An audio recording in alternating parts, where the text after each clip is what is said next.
Society! Welcome back to my channel, May Between the Pages. My name is Taylor, and today we're going to be doing part 2 of my series that I will not be finishing. I had initially planned to do this series in one go, but apparently there are a lot more book series that I'm not interested in finishing than I thought, so I decided to split this into 2 parts. I'll be sure to link part 1 up above and down below, but essentially I am terrible at DNFing. It's something I need to learn to do, but I really struggle with it. So in order to kind of guard my time, I decided to make a list of books that I don't think are worth my reading time. Just like I said in part 1, if some of these books are some of your favorites, it is not a personal attack. These just don't work for me. The first one I'm going to talk about is The Queen's Thief. Now, this book I was super interested in. I really like thief main characters, and this one just seemed really interesting. I've seen some really big fantasy booktubers love on this series and say that it only gets better as it goes forward. Plus, that cover is just gorgeous. But unfortunately, this book was extremely boring for me. It's a short book, so I was able to finish it relatively quickly, but during the reading process, it still felt like it was dragging for me. There's a lot of just walking, and I don't mind like a story about a journey, but it wasn't very interesting walking. And I'm trying to remember the main plot of this book, but it's kind of slipped my mind, honestly. I know there's something about a thief who's in jail, and then I think a magician guy takes the thief out of jail because there's something that he wants, and only the thief can get it. So they make a deal that if the thief gets it, the wizard will do something for him, I think. Clearly, I don't remember it that well. I didn't hate this book, it was just disappointing, and it didn't really inspire me to continue with the series.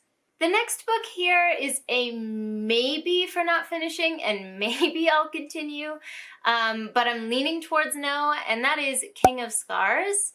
Now, this may be a surprise to some of you, because as you can see behind me, I have the Six of Crows duology here.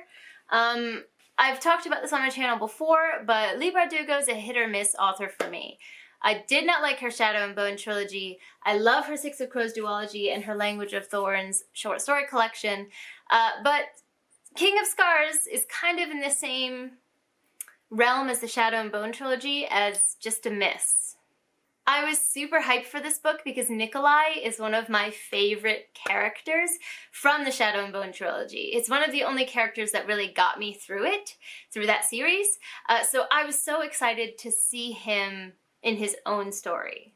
I did like the character work done for Nikolai in this book, but I remember feeling like I wish he had just done something. Like the whole book was just kind of following him, again, kind of traveling and not really doing anything. Also, the main female character in this story, oh my god, I can't remember anyone's names for the life of me, I swear to God, but I'll put her name on here. Again, I liked her character, but I didn't find the plot of this interesting. So even though the characters were interesting, they weren't doing anything. I also remember that the finale of this book was kind of like, what? Like, that's it? That's what's gonna happen?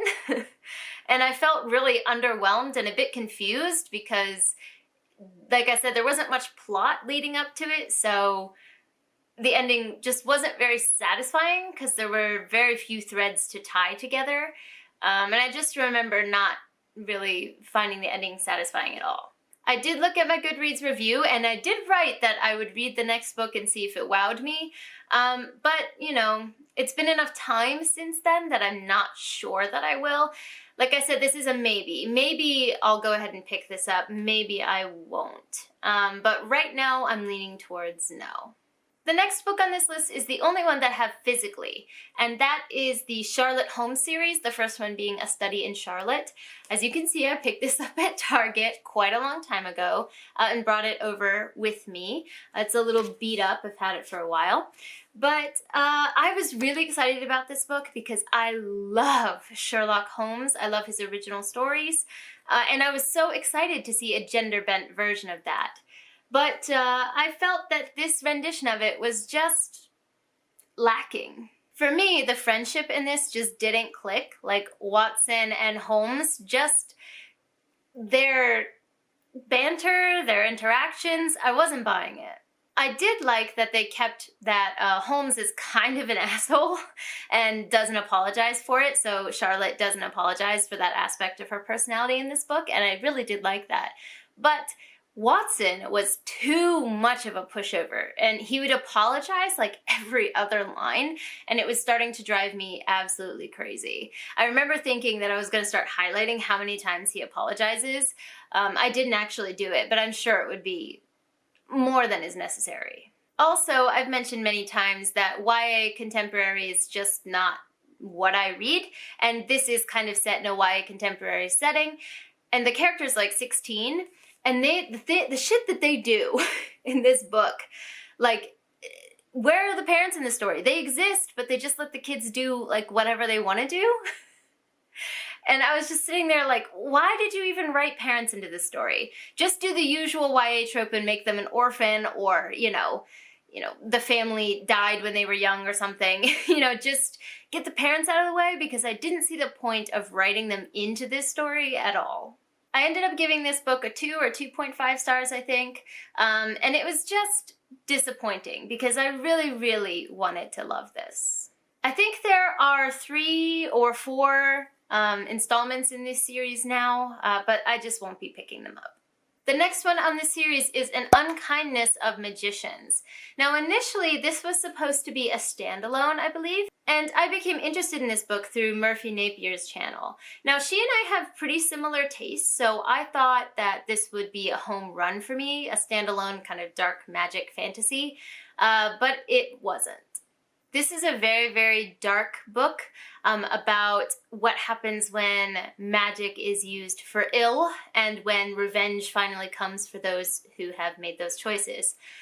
So I don't want to give too much away because it's kind of a short book, but that's kind of the general gist.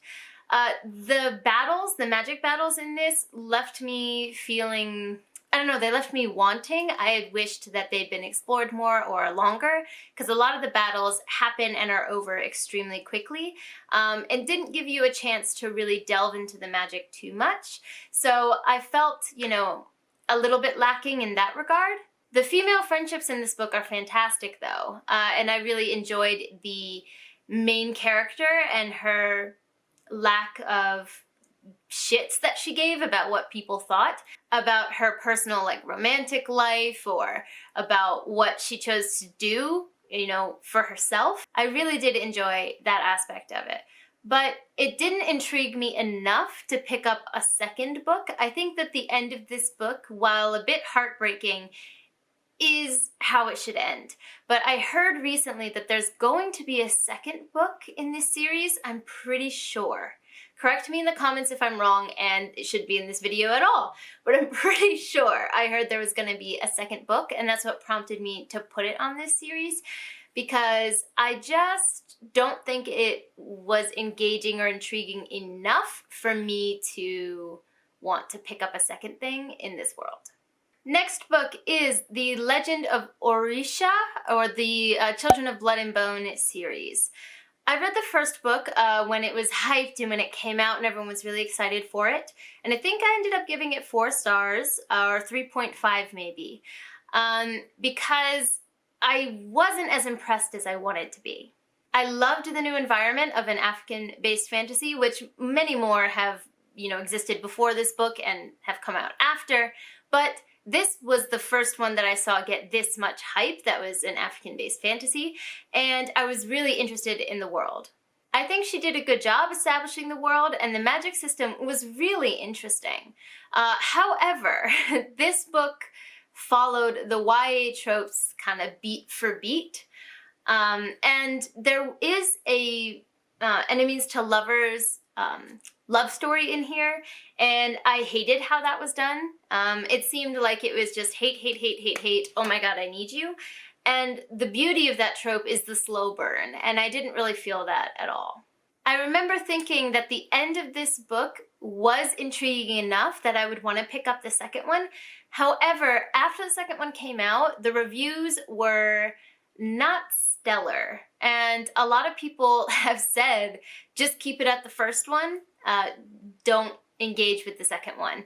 So I think I'm just going to take everyone's advice on that. As a character-based reader, if I'm not really feeling the main tensions between, you know, the characters, the main characters, and people tell me the second book just isn't where it's at, I think I'm just going to put this on my not to be continued list.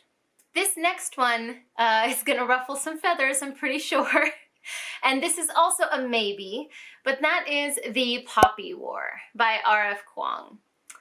Now, I said this was a maybe because earlier in my life, I had decided that this was definitely a will not continue series.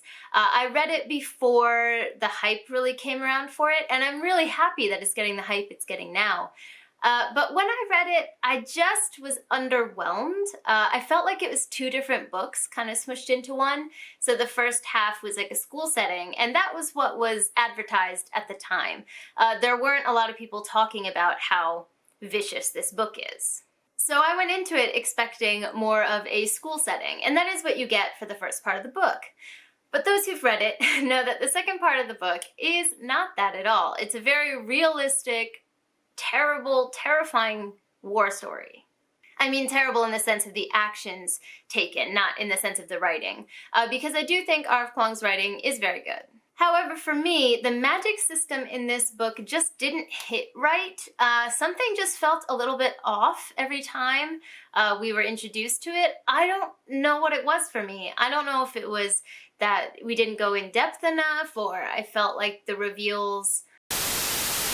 Okay, so my battery died. It didn't like me trash talking the Poppy War. So we've just recharged it, so if something has changed, that's why. We don't have much charge left anyway, so let's move ahead. What I was saying was, something about the Poppy War's magic system did not work for me. I'm not exactly sure what it was, but every time I read about it, I was just left wanting, or it just didn't hit the right notes for me.